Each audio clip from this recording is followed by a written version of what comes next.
మనకి వేటూరి వారు, సీతారామ శాస్త్రి గారు, ఇంకా చాలామంది మహానుభావులు, గేయ రచయితలు, కవుల గురించి చెప్పినప్పుడు ఈ తరం కవులు కానీ, గాయకులు కానీ అప్పుడు తీసుకున్న మహానుభావుల జీతభత్యాల కంటే, రెమ్యూనరేషన్స్ కంటే ఇప్పుడు పదింతల అమాంతం పెరిగిపోయింది. అంటే ఇప్పుడు మనం వినడం ఈ తరం గాయని గాయకులు తీసుకుంటున్న రెమ్యూనరేషన్ ఒక పాట పాడడానికి అంతటి బాలు గారు కూడా ఆయన హైయెస్ట్ పొజిషన్లో ఉన్నప్పుడు కూడా తీసుకోలేదని.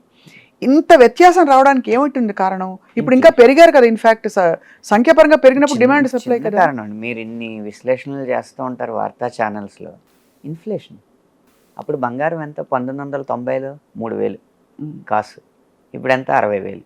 అది అంటే కానీ ఇది గమనించారు కదా, పాటకి 5 లక్షలు 6 లక్షలు 12 లక్షలు తీసుకుంటున్న గాయని గాయకులు ఉన్నారు. అవును సార్. ఏనాడు మనం వినలేదు. మనం 15 లక్షలు 40 లక్షలు తీసుకున్నాడు ఒక గాయకుడు. ఎవరు సార్ చెప్పకూడదు అని ఏముంది, అది తెలిసే తీసుకుంటే అది ఏ రూపంలో తీసుకున్నారో మనకు తెలియదు. అది వైట్ ఎంతో తెలియదు, బ్లాక్ ఎంతో మనకు తెలియదు. అది తెలియనప్పుడు మనం చెప్పి ప్రూఫ్ లేదనుకోండి, కరెక్ట్, పేరు చెప్పకూడదు. కానీ అలా పెద్ద పెద్ద సమాచారం కూడా సమాచారం అలా తీసుకుంటున్న గాయని గాయకులు ఉన్నారు. అంటే నిజంగా ఇవాళ ఇండస్ట్రీలో నిలదొక్కుంటే కాసుల పంటే. అంటే ఇక్కడ నిలదొక్కుకోవడం కంటే కూడా అండి, వచ్చిన సక్సెస్ అనేది ఎలాంటిది అనేది ముఖ్యం. తెలియకుండా ఒక పాట అన్నీ కలిసి వచ్చి అది 1000 మిలియన్లకి వెళ్ళిపోయింది అనుకోండి, అమాంతం పెరుగుతుంది. అంతే, వ్యాపారాన్ని బట్టే ఉంటుంది ఏదైనా. అంతే అంతే అది అది ఖచ్చితంగా అది దాన్ని గౌరవిస్తూనే. మీకు ఎప్పుడైనా లీన్ పీరియడ్స్ వచ్చాయి మీరు వచ్చిన కొత్తల్లో కానీ? అంటే కొంత ఖాళీ ఉన్న సమయాలు వచ్చి ఏమిటి నేను వచ్చిన ఒక 10 నెలలు అంటే అప్పుడప్పుడు ఒక పాట రావడం అలా అయింది. కానీ ఆ తర్వాత నుంచి ఎప్పుడు పొద్దున్న లేస్తాయి బాబు ఆయనకి పాట ఇవ్వాలి అన్న ఇదితోనే, కానీ ఈరోజు ఏం పాట లేదు రాయడానికి అన్న రోజు ఎప్పుడూ లేదు నాకు ఈ 19 సంవత్సరాలు. చాలా గొప్ప వరం మీకు అది. బహుశా మీరు అనుకుని ఉంటారు కదా అనంత్ గారు? నేను అనుకున్నాను. అంటే ఇంతటి నేను ఇంజనీరింగ్ మానేసి ఇండస్ట్రీలోకి వస్తున్నప్పుడు మా ఊర్లో శ్రేయోభిలాషులే, కానీ భయం ఉంటుంది కదా. వాళ్ళు చెప్పింది ఏంటంటే, ఎంత చేసినా మళ్ళీ 4-5 సంవత్సరాల కంటే ఎక్కువ ఉండదు కదా కెరీరు, ఎందుకు ఇంజనీరింగ్ వదులుకుని ఇటు రావడం అని. అంటే అంతకన్నా ఎక్కువ ఉండే చూపెడతాను అన్నాను. ఆ 4 8 అయింది, 8 16 అయింది, 16 ఇప్పుడు 19 అయింది. చాలా గొప్ప విషయం, చాలా గొప్ప. అది ఖచ్చితంగా మీ ఏంటి, మీ పుణ్యం, పూర్వజన పుణ్యంతో పాటు మీ ప్రతిభ అండి. ఎందుకంటే అందరినీ మెప్పించడం అంత సహజం కాదు. అంత ఎంత పుణ్యాలు ఉంటే మాత్రం. ప్రతిభ పాండిత్యంతో పాటు ఏదైనా ఆవగింజంత అదృష్టాన్ని కూడా నమ్మాలండి. ఆవగింజ ఎక్కడంటే మీ పాటలు హిట్ అవ్వడం, ఆ స్థాయిలో హిట్ అవ్వడం అనేది ఆవగింజ ఖచ్చితంగా. ఓ 4 హిట్ పాటలు పాడుకుందాం అనంత్ గారు మీవి. కాలంలో వెనక్కి వెళ్దాము, ముందుకు వెళ్దాం, మీ ఇష్టం. నాకు అప్పటి నుంచి ఇప్పటివరకు అన్ని పాటలు ఇష్టం కాబట్టి మీకు ఎలా అంటే అలా. మీ హిట్ పాటలు కొన్ని ఊరికే ఒక 2 లైన్లు అలా పల్లవులు అనుకుంటే అదొక తృప్తి. మొదటి నుంచి చూద్దాం. అయితే ఫస్ట్ హిట్ అన్న రుచి నేను చూసింది ఫస్ట్ బొమ్మరిల్లు అప్పుడో ఇప్పుడు. తీపి కన్నా ఇంకా తీయనైనా తేనె ఏమిటంటే వెంటనే నీ పేరని అంటానే, హాయి కన్నా ఎంతో హాయిదైనా చోటే ఏమిటంటే నువ్వు వెళ్ళేదారని అంటానే, నీలాల ఆకాశం నా నీలం ఏదంటే నీ వాళ్ళు కళ్ళల్లో ఉందని అంటానే, అప్పుడో ఇప్పుడో ఎప్పుడో కలగన్నానే చెలి, అక్కడో ఇక్కడో ఎక్కడో మనసిచ్చానే మరి. ఆ తర్వాత వెంటనే కొత్త బంగారు లోకం వచ్చింది హిట్.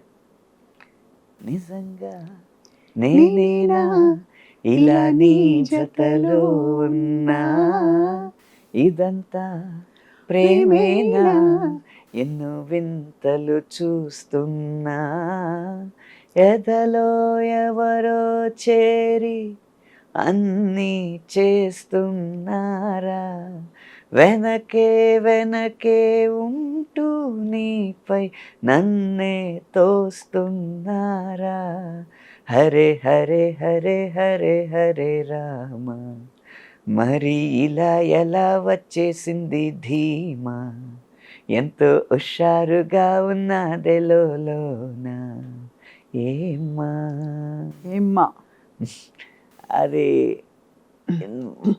వరుసగా ఇలాంటి లవ్ సాంగ్ పడుతున్న టైంలో పరారే పరారే పప్ప పరారే బండెక్కి భయం పరారే, చలో రే చిందేసి చలో రే పందెంలో జయం ఖరారే లాంటి మాస్ కానీ, రబ్బరు గాజులు తెచ్చానే, రిబ్బను పువ్వులు తెచ్చానే, అమ్మని అబ్బని అత్తిలి పొమ్మని హత్తెరిని ఇద్దరికొచ్చానే, నువ్వంటే పడి పడి నువ్వంటే పడి పడి నువ్వంటే పడి పడి చేస్తానే, నీ వెంటే పడి పడి వస్తానే అని ఓహో మాస్లో ఉన్నాడనమాట అని వచ్చినప్పుడు, నమ్మవేమో గాని అందాల యువరాణి నేలపై వాలింది నా ముందే మెరిసింది, అందుకే అమాంతం నామది అక్కడే నిశ్శబ్దం అయినది, ఎందుకో ప్రపంచం అన్నది ఇక్కడే ఇలాగే నాతో ఉంది, నిజంగా కళ్ళతో ఎంతగా మంత్రమేసింది, అదేదో మాయలో నన్నిలా ముంచివేసింది. ఇప్పుడు అన్నీ మిక్స్ అయిపోయి ఇంగ్లీష్లు ఆకాశం బద్దలైన సౌండ్ గుండెల్లోన మోగుతుంది నేను కలిసాక, ఇలాంటిది ఇంకా అన్ని రకాలన్నమాట. చిన్నదో వైపు పెద్దదో వైపు చిందేసి చెంగుమంటే పెరగదా ఊపు, సోకులో వైపు సొంపులో వైపు చల్లేసి చంపుతుంటే కలగదా కైపు లాంటివి. ఇలా కమర్షియల్ మీటరే, అటు క్లాస్ అయినా మాస్ అయినా కమర్షియల్ మీటర్లో జరుగుతున్న సందర్భంలో అనుకోకుండా వచ్చిన సినిమా ఏమాయ చేసేది. అబ్బబ్బబ్బబ్బ అసలు ఆ పాటలు మంది ముందుకొచ్చి అందాలు సల్లుతున్న ఈ గుండెకేమవ్వలా, ఓ నిన్న కాక మొన్న వచ్చి ఏ మాయ చేసావే పిల్లి మొగ్గలేసిందిలా, హోసాన హోసాన గాలుల్లో నీ వాసన, హోసాన పువ్వుల్లో నిన్ను చూసినా, ఏ సందు మారినా ఈ తంతు మారునా, ఓ నా వల్ల కాదు ఇంకా నన్ను నేను ఎంత ఆపినా, హోసాన ఊపిరినే వదిలేస్తున్నా, హోసాన ఊహల్లో జీవిస్తున్నా.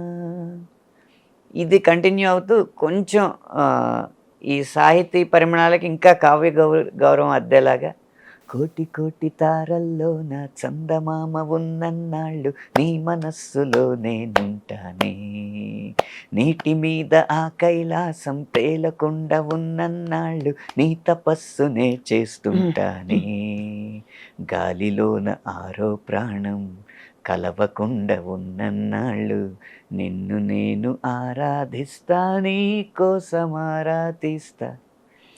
మళ్ళీ వెనక్కి మాస్. అసలు పూర్తి శాస్త్రీయం ఏమన్నా రాశారా? పూర్తి శాస్త్రీయం అంటే ఉదాహరణకి మన తెల్లవారదేమో స్వామి ఆ టైపు. శుభప్రదం విశ్వనాథ్ గారి మూవీలో ఒక శాస్త్రీయం జానపదం జుగల్బందీ సన్నివేశం వస్తుంది అనమాట.